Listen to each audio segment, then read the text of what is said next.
They unlocked the door and dashed into the room. A bit of the scent from Natsu's favorite gentle incense remained in there. However, there was no time to let that calm them now.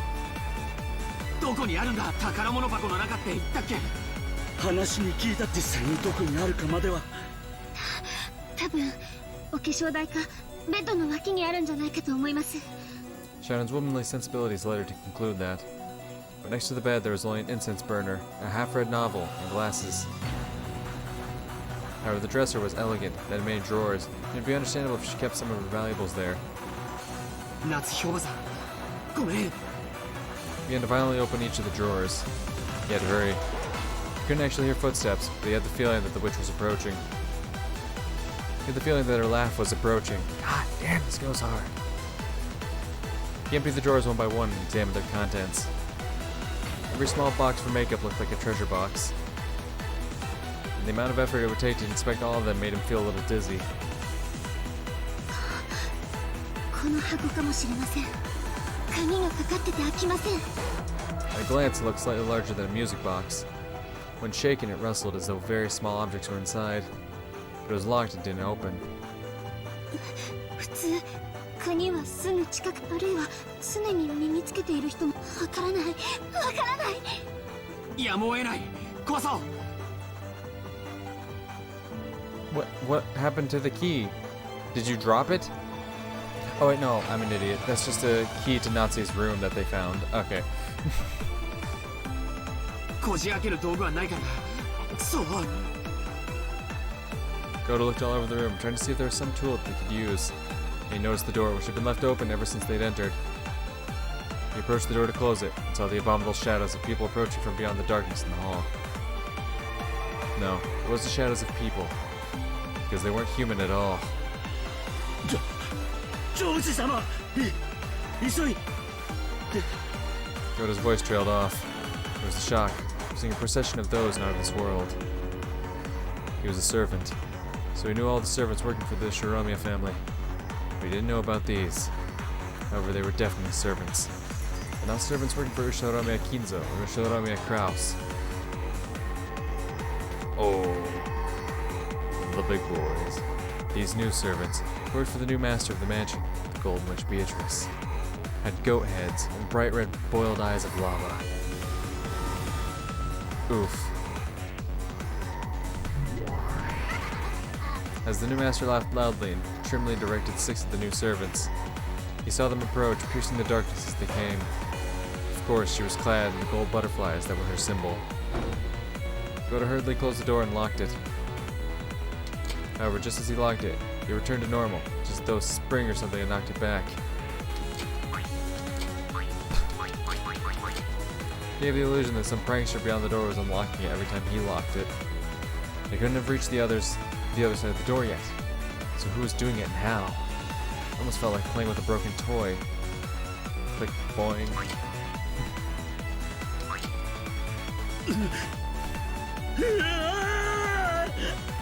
He's gonna end up holding it back with his body, and that's how he's gonna die. 閉まらない閉めても開いてしまうどうなってんだこりゃクソクソクソクソ鍵がわらわを拒むと思うかその部屋の新しき主をその部屋の扉が拒むと思うのか It was like the witch could see Goto's frantic effort through the door. Even now, the footsteps continued to approach. And when not just their footsteps, even their breath could be heard, Goto gave up on the lock and slammed to the door, blocking it using his own large body.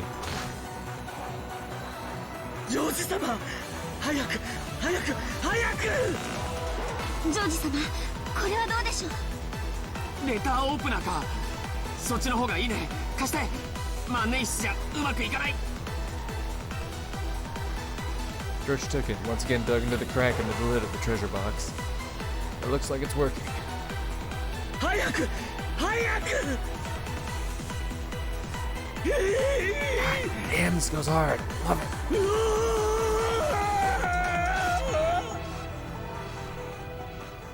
The pressure from across the door grew even stronger. Goto screamed. This wasn't a war cry during a test of strength. He was terrified. He was simply terrified that nothing but a single wooden door was stopping him from touching something out of this world. but he was still lucky. He wasn't touching the things directly, because they were on the other side of the door. So if he were to touch them directly, Gota's cry would surely turn from something brave into a pathetic piercing scream, and therefore one that was more real. Gota couldn't believe what was happening right before his eyes. That's one of the stakes. Coming through the door, an arm was slipping straight through the wood like it was water. As though doing this was the most natural thing in the world. And I rubbed the back of Gota's hand as he frankly tried to hold the door shut. It slid up his arm, to his chest, and then up to his chin. By now, Gota's scream wasn't even audible anymore. You could hear a sweet whispering voice from across the door. It wasn't coming from the witch, but it sounded like a young woman. However, that didn't change the fact that it came from someone out of this world.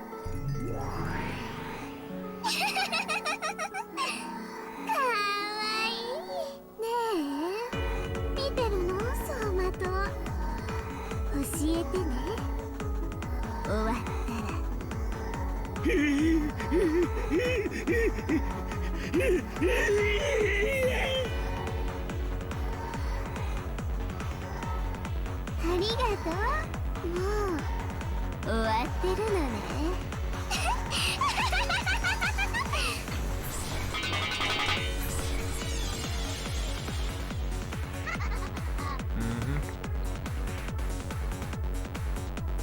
That lewd arm burst. Then they heard the sound of something jumping around the room at an incredible speed. They didn't know what it was. Incredibly fast, small, like steel or maybe a beetle. When it buried itself in the center of Gota's chest and stopped, they realized for the first time that its true form was something like a stake with a strange design on it. Gota's large body shook, bent backwards, and fell over. As it did, the door opened softly, even though no one was pushing it. Welcoming in the new master of this room. It looked almost as though the door itself had accepted her.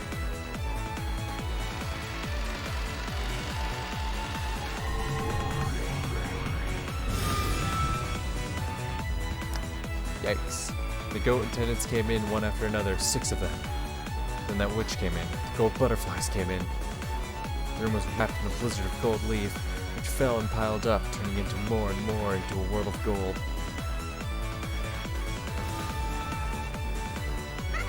Shannon. ルーレットはそなたとジョージを選んだ。解放の日に感謝せよ。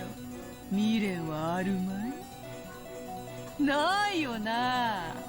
惚れた男から婚約指輪をもらって夜も共にしないうちに殺されてしまっても未練なんかないよな。女の幸せを教えてもらいたかったんだろう。ああ、シャノン、ダメダメ、垂れてるぜ。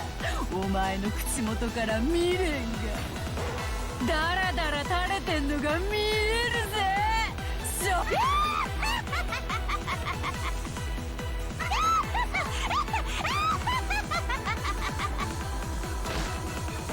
Crap. There's the sound of the lid to the treasure box breaking open. When George turned it over, accessories, charms, various small objects the Nazi had treasured when she was a girl fell out.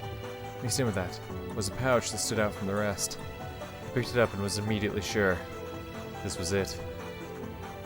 見つけた。これだ。いいって及ばなかったの？死ね！くそ！ All at once, the gold butterflies attacked George, who was hurriedly trying to remove the contents of the pouch.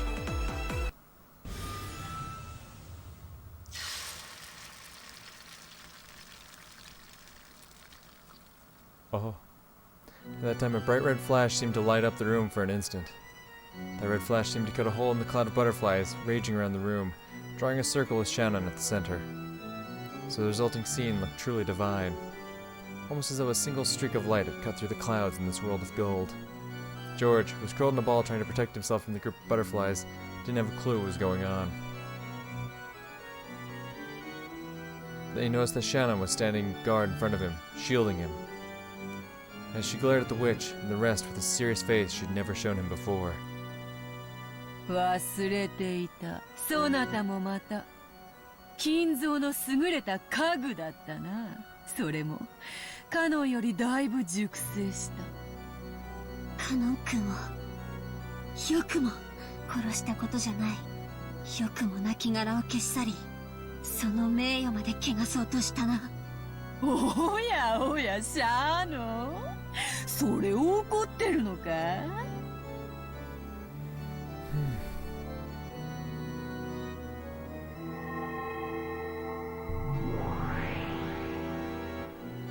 When the witch snapped her fingers, one of the 6 goat attendants glittered gold and changed into Kanon.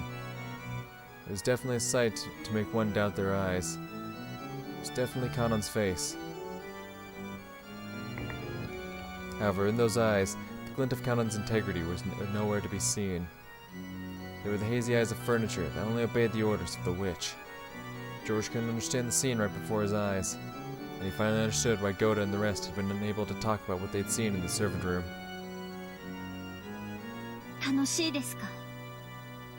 ああ、楽しいぞ。死が引き裂いた2人を再会させるのはいつだって楽しい。死で引き裂いて1度、合わせて2度、もう一度引き裂いて3度楽しめるのだからな。さあ、カノン、姉と遊んでやりなさい。もし痛めつけられたら、思いっきり苦悶の表情を浮かべてやるといい。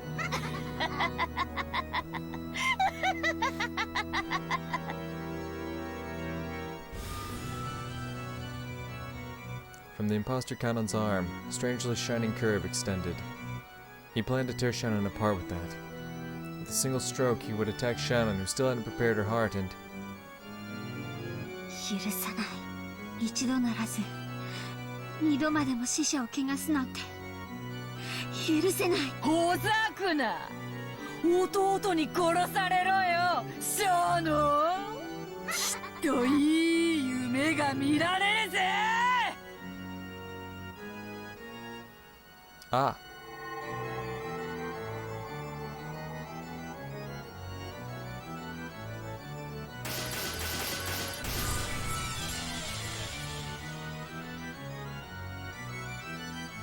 The imposter Kanon certainly seemed to lunge at Shannon, drawing several purple curves. But when he flew at her, it was as though some kind of invisible wall had been placed in front of her. The wall repelled the imposter, leaving a bright red ripple on its surface. No, it didn't repel him, it smashed him. It knocked him back, turning him into golden dust, into little bits, scattering him. That foolish furniture, who had taken Kanon's form and even disgraced his honor after death, broke into countless gold butterflies. And then those butterflies themselves broke into pieces, and those pieces were broken into pieces, until they were no longer butterflies, but a golden splash that faded away. シャノン。ジョージさんはそこから動かないでください。中心軸をずらしたくない。これは驚いた。虫一匹殺せない面をしてこれだけの力を見せたか。なるほど、霊境がそなたに力を貸しているというのか。しかしその霊境の本当の力を引き出すには準備も時間も足りない。そのどちらもわらわは与えはせぬ。 Ooh, white butterflies. Or silver? Spirit Mirror George Crypt had let out a divine glow, displaying a strength powerful enough not to submit to wicked forces. But that glow was no match for the witch's sinister nature. これだから家具は怖い。予期せずしてタンスの角にぶつける足の小指のような気持ちよ。これだから家具は怖い。家具が、家具。私は家具じゃない。そしてあなたを今はとても哀れに思う。何？ほう、1000年の魔女に100年も至らぬ家具が今何と言っあなたはとても哀れな人。愛し合う二人に未練がないわけがない。でもあなたの期待するような未練はかけらほどもない。語るか。ジョージと結ばれたくてわらわの靴を舐めた日々を忘れてわらわにそれを愛に生き霊念を這うが人間。それを嘲笑い見下しているつもりであなたはそれにはるかに劣る。私は今こそあなたを哀れに思う。愛し合う二人にとって添い遂げることにどれほどの意味が。意味はある、きっとある。でもそれはあなたの言うこととは全然違う。もっと新鮮にして。あなたごとき邪悪が口にする資格もないほどの新鮮なだから私にはジョージさんと愛を誓い合った。その証として指輪を受け取った。それで永遠の誓いは完了した。あなたがどんな邪悪な魔法や悪意で私たちを災難だとしても永遠は汚さない。綺麗事を詩人のように語るな。愛は情欲なんだよ。少女漫画みたく綺麗事ばっかりで語れねえんだよ。You big wrong on that one. 男どもはお前の匂いに惹かれて群がるウジバエどもなんだよ。そんなこともその年でまだ理解できねえのかよ。お前は失望するぜ。その後ろのメガネ男のどす黒い欲望。がっかり愕然唖然呆然全然ダメだぜショーノン。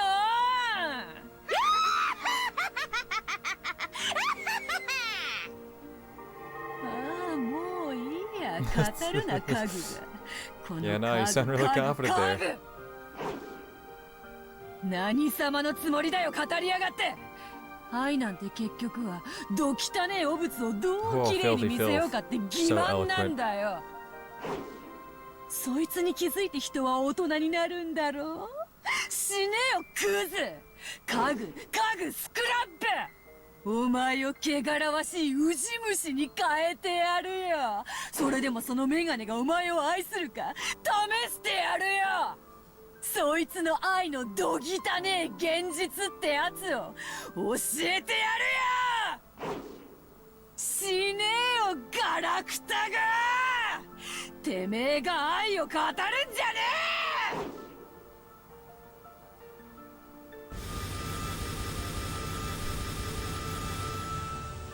え! Get fucked.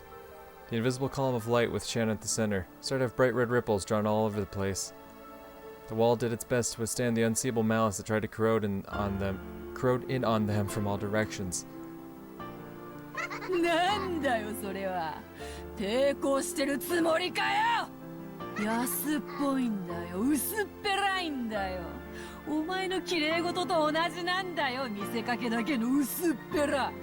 見たくないものをベールで覆って隠してるだけなんだよ。まだわかんないのかよ。だから家具なんだよ、家具。ほらほらほらほらほら削られてるぜ。カリカリコリコリガリガリゴリゴリなんて薄くて情けないんだよ。お前のその薄っぺらな抵抗に比べたらパルミジャーノレッジアーノの方がまだ削るのに苦労がいるぜ。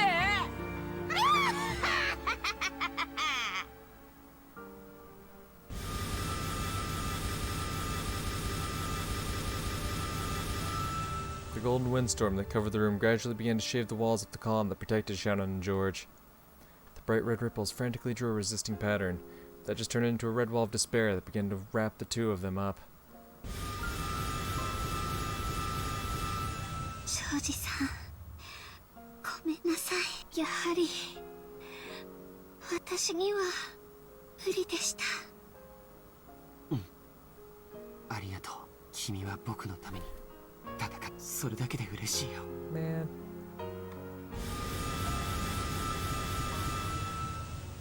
The round wall that had once protected them was assaulted and covered with a curve of bright red ripples as it seemed to scream, and began to suck the two of them up instead. Oh, yikes.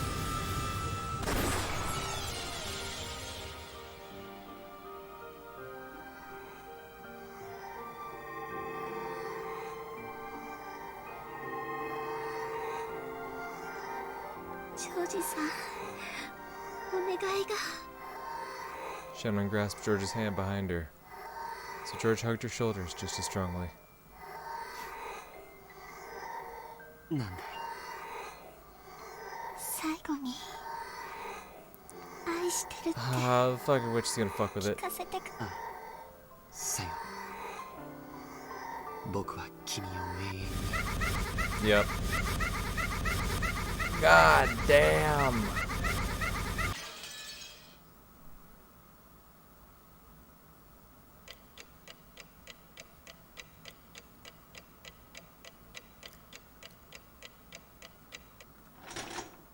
Holy shit. I had totally expected her to interrupt it. God damn, she was definitely pissed, huh? She absolutely demolished them. That was fucking brutal.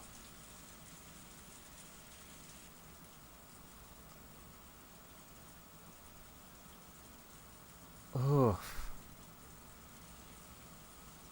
Oh yeah, and then Genji just big chilling in the kitchen.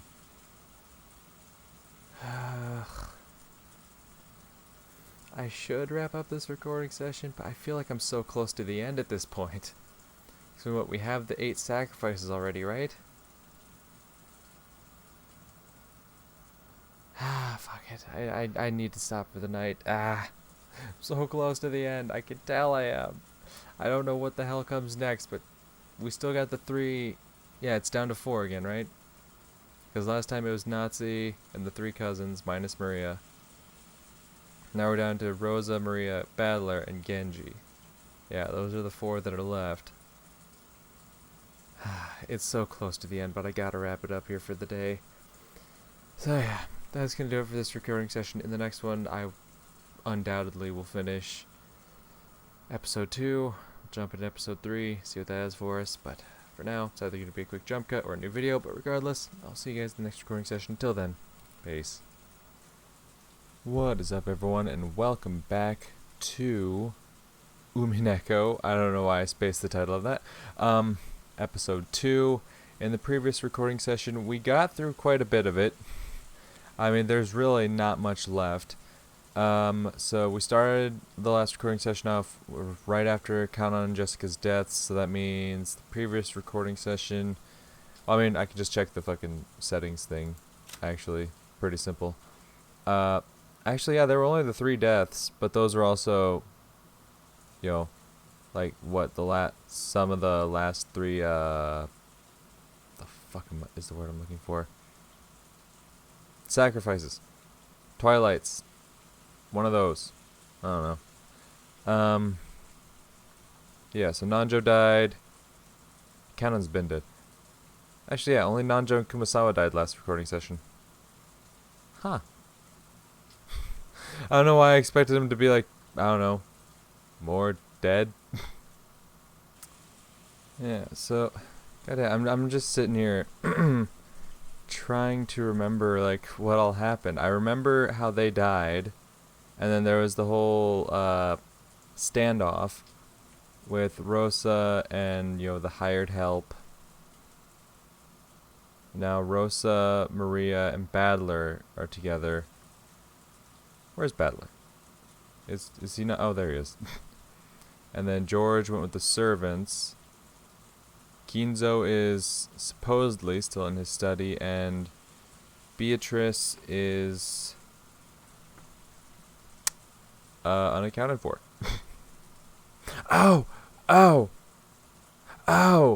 Right. Their deaths haven't been recorded yet for some reason. Okay, I'm guessing it's because Battler hasn't found their corpses then? But that's right, god damn it. George and Shannon are dead.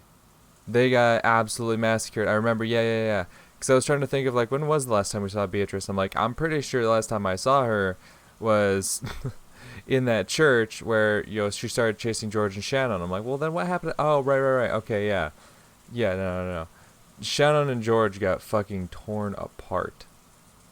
They got fucking destroyed. Okay. Okay. Okay, now I'm a bit more caught up. Right, Shannon and George. Genji is just chilling in the kitchen right now, if I remember. Homeboy just chilling. Goda's dead. Yeah, that's right. Goda's dead too. He died trying to protect George and Shannon. Okay, okay, okay. It's all coming back to me, guys. It's all coming back to me. I don't know how I forgot such an important fucking moment in the goddamn story like that. Like, so it's only Kinzo in his study, Beatrice wherever the fuck she is, and then these three locked away in the parlor. And then Genji's chilling in the kitchen. Okay, that's where we're picking up on. My god. Took me a while to get there, but I got there. Okay. So after Genji finished his late meal, he went out to do the nighttime rounds inside the mansion. He'd eaten some reheated soup that Goda had made, along with some random leftovers from the refrigerator. Those were all things Goda had made himself and were, of course, delicious. He had half-heartedly gone to ask Rosa and the others what they would do for dinner. But he'd been yelled at by a voice telling him that the canned food they had would be enough, and the door wasn't even open for him. So ironically, the servant Genji was able to eat a more delicious meal. But why was it that Genji wasn't afraid to do the rounds all by himself? Even though all of those crimes had been committed and many people had already met a brutal end. Because Genji doesn't fear death. Judging by his appearance as he carried out his usual tasks without a trace of fear, as though everything was normal. You might think all of the horrible events that day had been no more than a dream or an illusion. Was he taking a philosophic view, or had he just accepted his fate?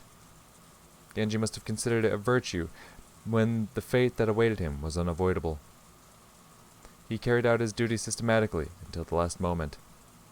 The depths of his heart would probably remain hidden for all eternity, unless he spoke of them himself. He had returned his master key to Rosa, so the places he could reach were extremely limited. All he could do was walk around the hallways, checking to make sure all the windows were closed. That probably made his rounds go a lot faster than usual.